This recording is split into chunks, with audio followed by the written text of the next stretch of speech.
everything becomes corrupt in a monetary system. I'm sorry about that. So when I say to you, go to your big department stores or your food stores, you'll see lots of stuff. We are now capable of producing in abundance. During the war, we gave soldiers airplanes that cost, today anyway, nearly $1 billion apiece. How come we don't do that during peace? Send every kid to college that wants to go. That would improve all nations.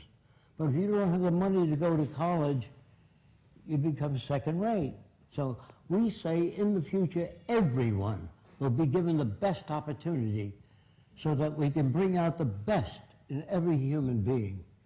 And if you grade children, you got a C, you got a D, you make jealousy and envy. People say to me, excuse me, I know two people from the same environment. One turned out to be a priest, the other a gangster. If environment is everything, how do you get those differences? You get those differences by playing with the youngest child, 4 years old, while the 7-year-old is at a lower level. You can't play with one kid. This is my youngest kid. You must take the older kid, put him on your lap, and the younger kid and say, this is your baby brother. Never say to a girl, why can't you be like your sister? She puts everything in her place. You leave everything all over the place. I have to pick up after you. Then the sister becomes jealous. That's where jealousy comes from. It comes from poor manipulation of the variables.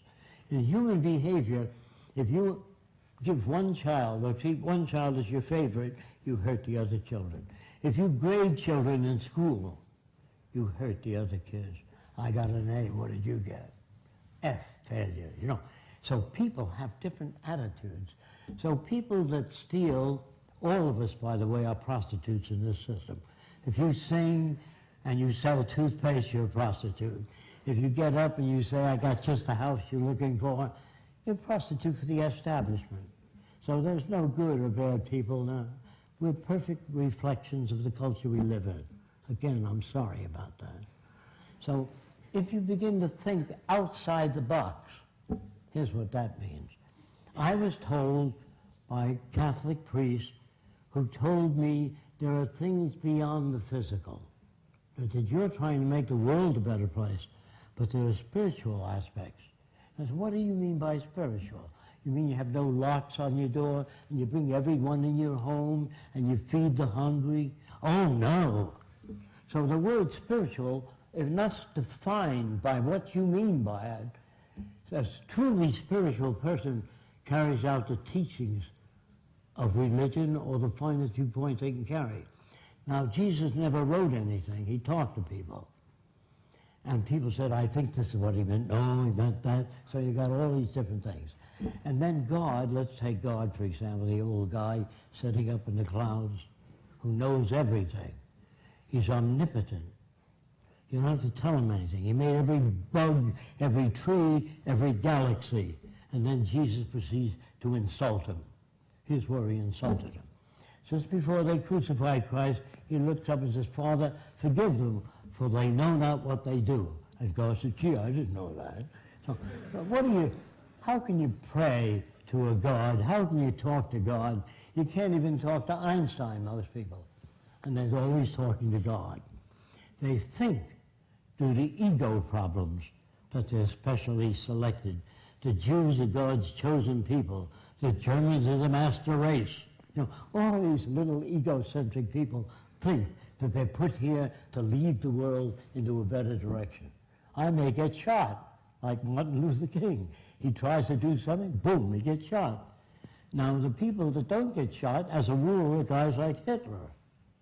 Why don't they get shot? They have a lot of guards around, and they condition everybody in the environment to be strictly Nazis. So the Nazi point of view was to protect the establishment. All money systems, as they begin to collapse and change, they move toward fascism, always. It's part of the history of civilization to move in that direction.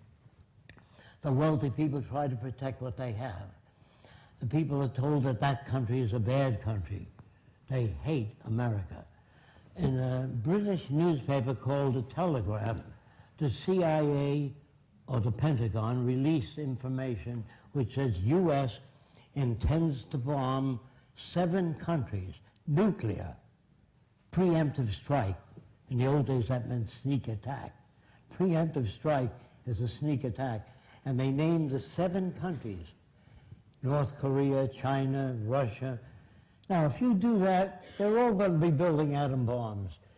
Even if the U.S. intended to do that, to release that was stupid. So that's why a lot of people are building nuclear weapons. Not because they're bad. North Korea is building big armies, rocket ships, everything. So is China. Because we ran those headlines. How stupid can you be? Military people are not bright. Military people would be concerned with how do you bridge the difference between nations instead of declare war on them. So we will have a Pentagon in Washington of sociologists, social scientists, who are there to try to bridge the difference between nations. That's the problem. Not killing them, bombing their cities. That's not a solution. That only builds hatred for the future, if you understand what I'm saying. So I am really putting it this way. What will people be like in the future? First, they'll learn about the earth, and they will be brought up not to want to hurt the oceans or the forest or cut them down. So people say to me, will everybody be alike in the society you're talking about? In certain areas, yes. They won't hate anyone of a different color or different religion. They would not want to hurt anyone or kill anyone or rob anyone or hit them on the head and take their money. None of that. They'll be alike in that area. There's nothing the matter with being alike in the same way, if you're sane. Now, unsane means not that you lost your facilitation. Unsane means you brought up with artificial values. So most nations are unsane, particularly the leaders. Because if you ask any leader in the British Empire, you say, how would you stop cars from hitting each other? I don't know. How would you prevent forest fires? I don't know. What do you do to prevent earthquake buildings from caving in? I don't know. Who the hell are they then? What are they doing there? They tell you in America, write your congressman. You want women's rights? Write your congressman. What a jackass he is. Congressman doesn't know anything about that. When you fly in an airplane today, a commercial airline, you don't have to write the pilot and say you've been flying at an angle for 3 miles now, straighten up. He knows his business. The navigator, when you go to Hawaii and you see icebergs coming up, you say, I thought we're going to Hawaii. You have to write him. He knows navigation. So people that fly airplanes or manage ships, you never have to write the captain of a big liner and say, look, we're going to Hawaii, but I see icebergs. You know, they know their business. Who are these people you have to write to? Must be dummies entirely so. They should be at the forefront of human problems in government and not try to stop you from doing things, but to welcome you on the air. But what they do is manage news. If it doesn't look too good, you don't get it. I've never been on the air except once in America. But in other countries, when we were invited to Turkey, they gave me an hour and a half, and Turkey said, how do we build the first Venus project? Now, they invited us to Vienna. They gave me 7 minutes with a whole bunch of academicians. I couldn't say anything in 7 minutes. And that happened in other countries. So we don't go to any other country unless they give us a chance to present what it is we wish to present. And then you get mad at it, you ask questions, that's the way to do it. But you don't get up and you don't really applaud until the guy gets through. So when the question comes, when you guys ask questions, I ask you not to be polite and to question the hell out of everything I say. And if there's things you don't understand, you have to let me know. Now, how many of you know there are metals today with a memory? It's called shape memory alloys. How many of you saw it in our films? Okay. There are metals today with a memory. And they always ask me, who invented it? Some Swedish guy, a metallurgist, was mixing different metals together. And he mixed nickel and titanium together, and he bent it and left there on a table near a heat lamp, and it straightened out again. And he didn't sit down and invent it, he discovered it. Nobody ever invented anything. They tell you in school that somebody invented the wheel, and that was the beginning of the technical age. A tree fell over another tree, and people pulled it, and it rolled. But nobody ever sat down and invented the wheel. When that log rolled, if there was one stone in the way, it stopped the log from turning. So they shaved the bark off. This took a long time in the middle, so that the midsection was thinner and the wheels were on the outer section. So nobody sat down and invented a wheel or invented anything for that matter. Now, I said, they invited me to speak at Princeton University, and the name of the subject, Man Can't Think or Reason. That made everybody angry in the university, because they all knew that men could think and reason. So a guy from the optics department said, I don't agree with you, before I even said a word. I said, well, what is it that you don't agree with? He said, man can think and reason. I said, give me one example. He said, well, there was not a camera at one time, and somebody had to think about it. Now, in China, 1,000 years ago, if you were in a dark building, there was a little hole in it, you saw people walking upside down on the wall. If you've been in a barn which is very dark and there's a knothole in it, you'll see cows walking on the wall upside down if the sun's out and the barn is dark.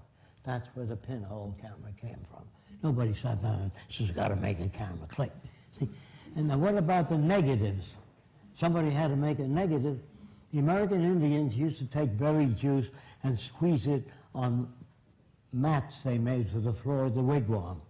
They'd squeeze blueberry juice, cherries, and so they get patterns. But if a leaf fell on the berry juice, you picked it off, there was a print of the leaf. That's where the print came from. And people walking barefoot in sand suggested the mold. You understand, when you make a mold, you put something in it? Nobody can sit down and invent anything. The first guy that tried to fly died. Probably the first 100 guys that tried to fly died. So if you do medical research and you work for 3 years on cancer and he finds out what doesn't work, I read his book, and 2 years later I come up with a little bit of an approach to cancer. I get a Nobel Prize, he gets nothing.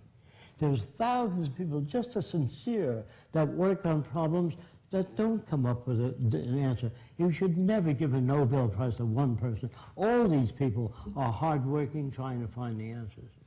So when you start giving out medals or jobs in a beauty contest, the girl gets an award. Did she make her face out of soft material, molded in extreme beauty? Then you give her some kind of medal. But if she's born that way, what the hell is that about? So the world you live in is as full of shit as a Christmas turkey. And you're not about to talk to people and turn them around. You have to demonstrate it. The shape memory metals that I was talking about is made of nickel and titanium. It's a wire.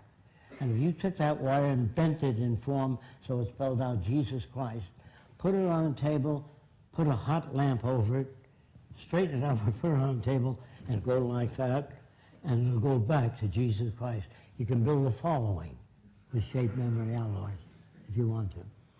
Now, most people don't know where the earth came from. They don't know where life came from. And so they invented a God who made a man and a woman